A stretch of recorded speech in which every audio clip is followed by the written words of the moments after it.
Good morning students. I welcome all of you for this video lecture. We are discussing the topic sampling. In the last lecture we have discussed what do you mean by population, then census, then sample and then sample survey. या चार definition आपण discuss केलेले आहेत. आपण तो topic continue करूया. So in today's lecture my plan is to discuss principal steps in sample survey. एखादा sample survey conduct करत असताना आपण कोणकोणते स्टेप्स, कोणकोणते टप्पे त्याच्यामध्ये असायला पाहिजेत, त्याला प्रिन्सिपल स्टेप्स इन सॅम्पल सर्वे असं म्हटलं जातं. आणि सॅम्पल सर्वे करण्यापाठीमागं काय आपले फायदे असू शकतात तुलनेने सेन्ससच्या. So advantages of sample survey or the census. So in today's lecture we have to discuss two important aspects. One is the principal steps in sample survey आणि दूसरा आहे advantages of sample survey or census. So sample survey म्हणजे काय? तर sample सर्वे म्हणजे आपलं जे population असेल त्या पॉप्युलेशनमधून काही भाग आपण निवडतोय, त्याच्याबद्दल माहिती गोळा करतोय, त्या माहितीचं विश्लेषण करतोय आणि त्याच्यावरून आपण एक अनुमान काढतोय, कन्क्लूजन काढतोय आणि ते संपूर्ण पॉप्युलेशनला लागू करतोय. याला म्हटलं जातं सॅम्पल सर्वे किंवा नमुना पाहणी. आता हे सॅम्पल सर्वे करत असताना कोणकोणते टप्पे त्याच्यामध्ये असले पाहिजेत. सगळ्यात महत्त्वाची स्टेप किंवा द फर्स्ट स्टेप किंवा the foundation step is what are the objectives of the survey. आपण जो सर्वे करणार आहोत त्या सर्वेचं उद्दिष्ट काय हे आपण फिक्स करणं खूप गरजेचं आहे. ऑब्जेक्टिव्ह जर फिक्स नसेल सॅम्पल सर्वेचं तर जो सॅम्पल सर्वे आपण करू त्याच्यातून आपल्याला अपेक्षित रिझल्ट्स मिळू शकणार नाहीत. कारण खूप साऱ्या गोष्टी ह्या त्या ऑब्जेक्टिव्हजवरती डिपेंड असणार. सो सॅम्पल सर्वेचा ऑब्जेक्टिव्ह काय, त्याचं उद्दिष्ट काय हे डिफाईन करणं ही खूप महत्त्वाची स्टेप आहे. So that is the first step. What are the objectives of the survey. एकदा का ऑब्जेक्टिव्ह फिक्स झालं की त्यानंतर त्याचं पॉप्युलेशन काय, म्हणजे आपल्या प्रश्नाच्या संबंधी जेवढे सगळे घटक आहेत त्याला आपण पॉप्युलेशन असं म्हणतो. मग ते पॉप्युलेशन तयार करणं किंवा त्याची सॅम्पलिंग फ्रेम तयार करणं. सॅम्पलिंग फ्रेम म्हणजे पॉप्युलेशनमधले घटक आपल्याला कुठं भेटतील, त्यांच्याकडून आपण कशी माहिती घेणार आहोत, त्याला काही कोड आहे का, त्याला काही ॲड्रेस आहे का, हाऊ टू ॲप्रोच दॅट, या सगळ्यांची इत्थंभूत माहिती म्हणजे सॅम्पलिंग फ्रेम असते. त्यामुळे ऑब्जेक्टिव्ह फायनल झाल्यानंतर त्याचं पॉप्युलेशन आपल्याला फायनल करता येतं, म्हणजे फिक्स करता येतं आहे, ते ठरवता येतं आहे. त्यानंतर पुढची गोष्ट आपल्याला डिफाईन करायची असते ती म्हणजे define the list of the data to be collected. म्हणजे कोणकोणत्या व्हेरिएबल्सवरती आपल्याला माहिती गोळा करायची आहे. म्हणजे फॉर एक्झाम्पल आपल्याला असं सर्वे करायचं आहे की what is the impact of lockdown on shopkeepers in the market in Sangli district. Sangli जिल्ह्यामध्ये जे छोटे दुकानदार आहेत, शॉपकीपर्स आहेत, याच्यावरती लॉकडाऊनचा काय परिणाम झाला ह्याच्यासाठी आपल्याला सॅम्पल सर्वे करायचा. तर मग याच्यामध्ये आपण कोणकोणत्या गोष्टीबद्दल माहिती गोळा करायला पाहिजे त्याची लिस्ट करावी लागते. म्हणजे त्या शॉपकीपरचं डेली इन्कम काय होतं, लॉकडाऊनमध्ये त्याचं इन्कम किती कमी झालं वगैरे, अशा सर्व प्रकारच्या गोष्टी आपल्याला त्याच्यामध्ये ठरवाव्या लागतात. त्यानंतर what is the degree of precision desired. Degree of precision म्हणजे आपल्या सॅम्पल सर्वेमधून आपण जे अनुमान काढणार आहोत त्याची अचूकता ही किती टक्के आपल्याला अपेक्षित आहे. कारण डेटावरून तुम्ही ज्या गोष्टी शोधून काढाल किंवा जे निष्कर्ष आपण काढू शकतो ते 100% बरोबर असतील याची कोणालाही खात्री देता येत नाही. मग त्याच्यामध्ये काही चुका आपल्याकडून होऊ शकतात. इनफॅक्ट त्या होतात. कुणालाही 100% निष्कर्ष बरोबर काढता येत नाही आहेत. त्यामुळे त्याच्यामध्ये आपल्याला डिग्री ऑफ प्रिसिजन, त्यातली जी अचूकता आहे ही किती प्रमाणात, म्हणजे फार फार तर माझ्याकडून 2% चुका होतील, 1% चुका होईल, अर्धा टक्के चुका होतील, 3% चुका होतील किंवा 5% चुका होतील, असं काहीतरी आपल्याला ठरवावं लागतं. म्हणजे उरलेले माझे रिझल्ट्स बरोबर असणार, म्हणजे मी जास्तीत जास्त 5% चुका होणार असं गृहीत धरलं तर मी कमीत कमी 95% वेळा बरोबर असेल, तर त्याला डिग्री ऑफ प्रिसिजन असं म्हटलं जातं. आणि ती आपल्याला अगोदर ठरवावी लागते सॅम्पल सर्वेमध्ये. The questionnaire and the choice of data collectors. मग आता माहिती गोळा करत असताना त्याच्यासाठी प्रश्नावली तयार करणं, त्याला क्वेश्चनेअर असं म्हटलं जातं. आता जर आपण सुशिक्षित लोकांना भेटणार असो तर आपण लिखित स्वरूपाची प्रश्नावली तयार करतो. जर समजा लिहिता वाचता न येणारे लोक अशिक्षित असतील किंवा ते माहिती देणार नाहीत असं जर आपल्याला वाटत असेल तर आपण प्रश्नावली तयार करतो आणि ते प्रश्न आपण ज्याच्याकडून माहिती घ्यायचं आहे त्याला विचारून त्याची उत्तरं आपण त्याच्यामध्ये नोंदवत असतो. In any case we must design a questionnaire. आपल्याला क्वेश्चनेअर हा डिझाईन करावाच लागतो. क्वेश्चनेअर शिवाय आपल्याला कोणताही सर्वे पूर्ण करता येत नाही. मग ते प्रश्न तुम्ही स्वतः त्यांना सांगा, ते प्रश्न त्यांना वाचायला देऊन त्याच्याकडून उत्तरं घ्या, ती प्रश्न तुम्ही पोस्टाद्वारे कम्युनिकेट करा, ईमेलद्वारे कम्युनिकेट करा, कशाही प्रकारे, पण प्रश्नावली तयार करणं ही खूप महत्त्वाची गोष्ट आहे. आणि ती प्रश्नावली ज्यांच्या मार्फत आपण पाठवणार आहोत त्याला डेटा कलेक्टर्स किंवा एन्युमिरेटर्स असा शब्द आहे. ते एन्युमिरेटर्स सिलेक्ट करणं, त्यांची चॉईस करणं, त्यांचं ट्रेनिंग करणं, ह्या साऱ्या खूप गोष्टी त्याच्यामध्ये आहेत की ज्याच्यावरती सॅम्पल सर्वेचं भवितव्य अवलंबून असतं. त्यानंतर पुढची जी स्टेप्स आहे ते म्हणजे सिलेक्शन ऑफ सॅम्पल डिझाईन. आता खूप सारे डिझाईन लोकांनी शोधून काढलेले आहेत. त्या प्रत्येकाचे काही फायदे तोटे आहेत.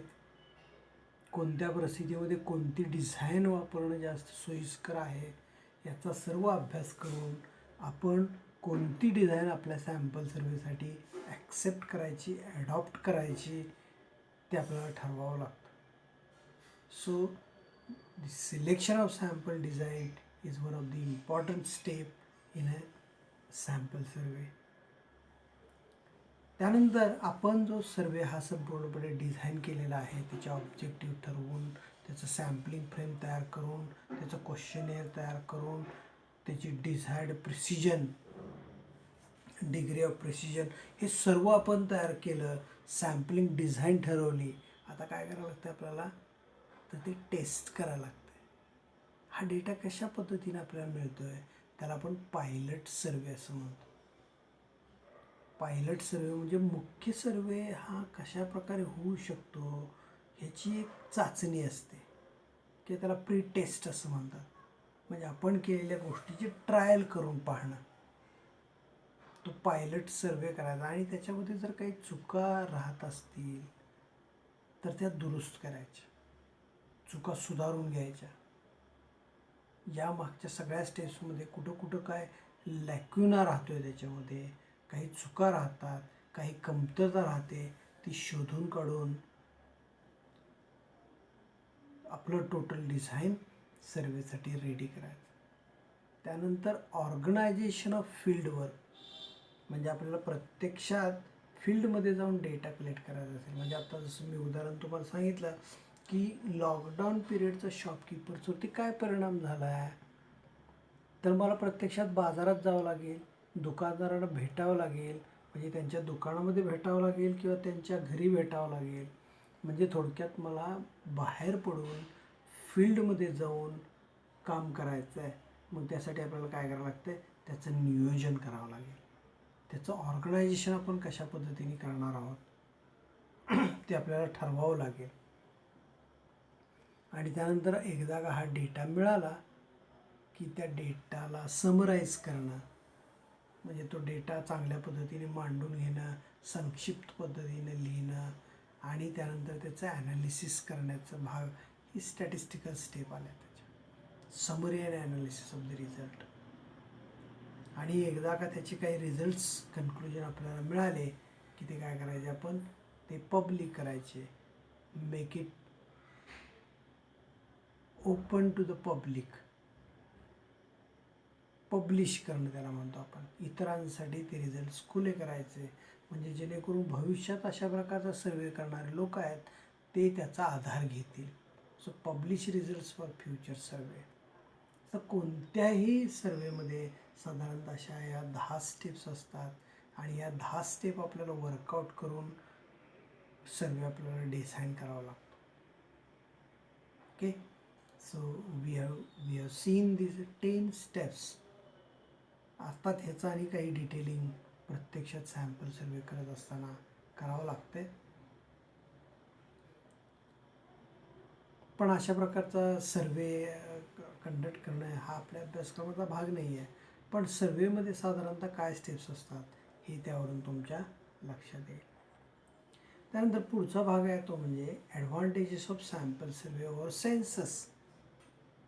सेन्सस करणं म्हणजे काय, तर पॉप्युलेशनमधल्या सर्व घटकांची माहिती गोळा करणं. आणि सॅम्पल सर्वे करणं म्हणजे काय, तर सर्व जणांच्याकडून माहिती गोळा करण्याच्या ऐवजी त्यातल्या काही मेंबर्सना निवडायचं आणि त्यांच्याकडून माहिती गोळा करायची. तर असं करण्यामध्ये आपले काही फायदे आहेत का, तर निश्चित आहेत फायदे. काय फायदे आहेत ते, तर sampling requires less time and labour than census. सेन्ससपेक्षा सॅम्पलिंगमध्ये आपल्याला कमी वेळ लागतो आणि कमी कष्ट पडतात. साहजिकच आहे. समजा पॉप्युलेशनमध्ये जर 5,000 लोक असतील तर 5,000 जणांच्याकडून माहिती गोळा करण्यामध्ये तुम्हाला जास्त वेळ आणि जास्त कष्ट पडणार. तर त्याच्याऐवजी 5,000मधून आपण फक्त 100 लोकांची जर निवड केली सॅम्पल सर्वे करण्यासाठी, तर त्या 100 लोकांना भेटण्यामध्ये, त्यांच्याकडून माहिती घेण्यामध्ये मला कमी वेळ आणि कमी कष्ट पडणार.